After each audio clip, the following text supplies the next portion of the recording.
I often preface my speeches by reminding the people of Fisher that the Coalition wants to be a constructive opposition.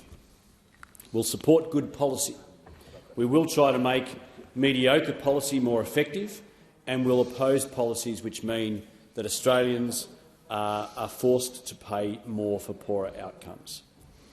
We've been able to support good policies, and they're largely because those policies were actually coalition policies. Of late, we've had to oppose quite a few policies. Australians are tired of toiling to make ends meet in this cost of living crisis. They are beginning to feel the effects of a lazy, sneaky and out-of-touch Labor government, too busy with vanity projects to address the things that really matter to everyday Australians. And those everyday Australians rely on the Coalition to fight for them.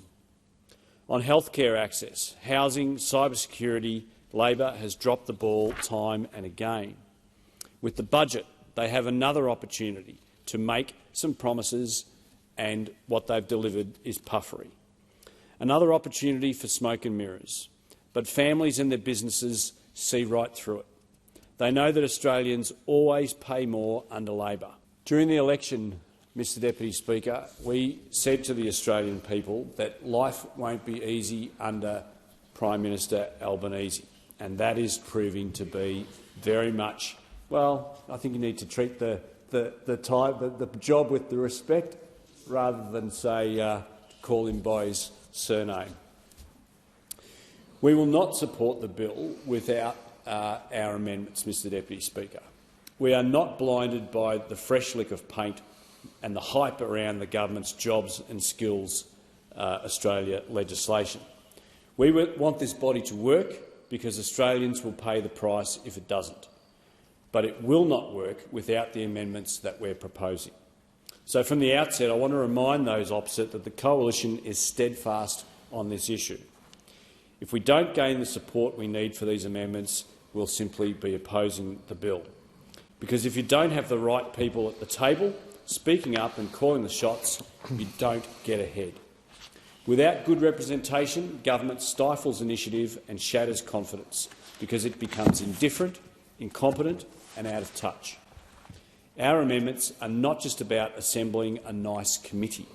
They are about ensuring that the Ministerial Advisory Board of the Jobs and Skills Australia Agency is truly reflective of modern Australia and truly effective in driving a growth agenda. That's why we're calling for legislated representation for states and territories. An agency as big as the Jobs and Skills Australia body can easily be swept up in high-level conversations which bear totally differently at the local level. Decentralisation of decision-making and representation is crucial if we want to make sure that the agency can actually deliver for all Australians. The fact is that the needs of Queensland's skilled workforce and employers differ enormously from those of New South Wales and the ACT. In Queensland, training in maritime operations will largely focus on tourism, commercial fishing and local manufacturing. In South Australia or WA, you might see a different bent, looking at shipbuilding, defence industry or submarine capabilities. In Queensland, you might need greater investment in building and construction trades. Thanks to the Palaszczuk state government's sustained and brutal attack on the sector, we are in desperate need of trades. Whereas in the Northern Territory or the ACT, you might want to focus investment on healthcare, allied health and Indigenous primary health. Local context matters, and you can't possibly understand the local impact of a policy without engaging those on the ground. That's why state and territorial representation matters. But you also need representation from the private sector. The fact is that small and family businesses are the backbone of our economy. They employ more people than big corporations and government. Mr Deputy Speaker, Bernard Salt, who's a famous demographer, visited the Sunshine Coast not that long ago, and he called the Sunshine Coast the small business capital of the world. We've been called many things in our neck of the woods. We're the most welcoming place on earth, We're the craft beer capital of the country, but it is patently clear that small and family businesses are the heart and soul of our local economy and our way of life. And when we're making decisions around jobs and skills, we need small businesses and the private sector at the table. The owners of a boutique cafe in Curramundi or a restaurant in Mooloolaba will know far better than a public servant or a union hack whether a hospitality graduate will have the skills required to do their job and do it well.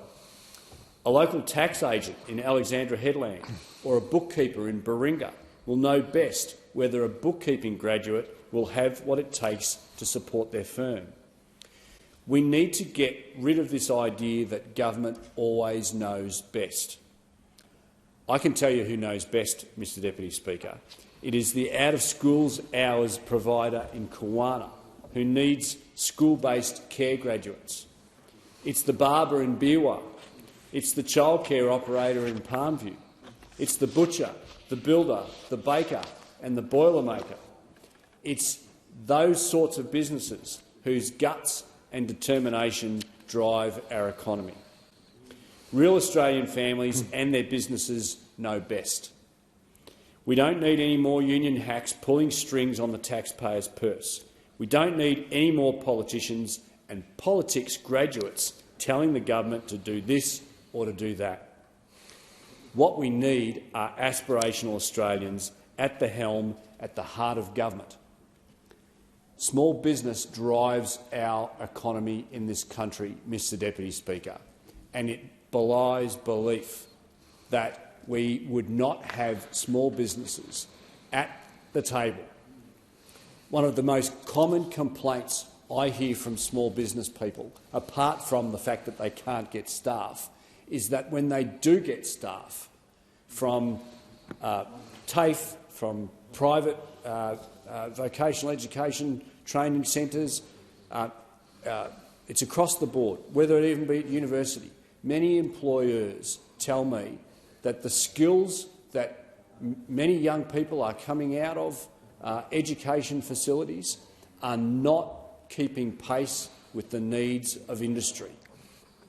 And I have seen that myself over many years, over many forms of government. If education providers don't keep pace with the needs of employers, and let's face it, industry is changing incredibly rapidly. And if the skills that our educational institutions that they're teaching people, if they are not keeping pace with the needs of employers, then really what hope is there for employers?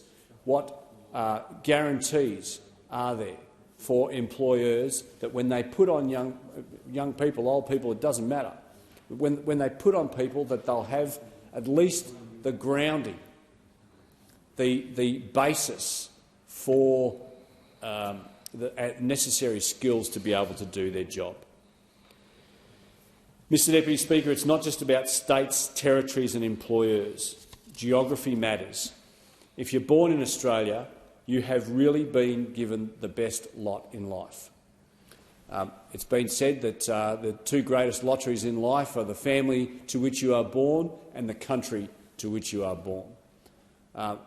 Many of us in this place, I know I am, I won both lotteries. A great family and an incredible country. We are the lucky country. We are the beacon of democracy. We're a strong, advanced economy in a region of small island developing states and developing industrial economies. We are the nation of access to world-class healthcare, quality education, digital innovation and community safety. But the extent of that access, safety and opportunity is often constrained by where in Australia you call home. That is especially the case under a Labor government. If you live in Brisbane or the Gold Coast in Queensland, you'll have little issue in recruiting a skilled workforce, finding a hospital bed or making a standard mobile telephone call. But if you live in Montville, you won't get a doctor. because state and federal Labor have made it impossible to start, maintain and grow a GP clinic in the Sunshine Coast hinterland. If you live in Glasshouse Mountains, you will not be able to phone your loved ones because Labor would rather spend 70% of mobile phone black spot funds on Labor-held seats. If you live in Aura or Caloundra, you won't sleep soundly because right across the state, criminals are stealing cars, breaking into homes and assaulting our most vulnerable. If you live in the hinterland, you won't be able to access the opportunities available to those on the coastline because after 30 years of bipartisan support and $1.6 billion from the coalition, this federal and Labor state government are too busy playing politics to build Sunshine Coast Rail. There's been no action on skilled migrants, no action on the veteran and pension worker earning threshold, no action on public transport, housing supply or the cost of living crisis.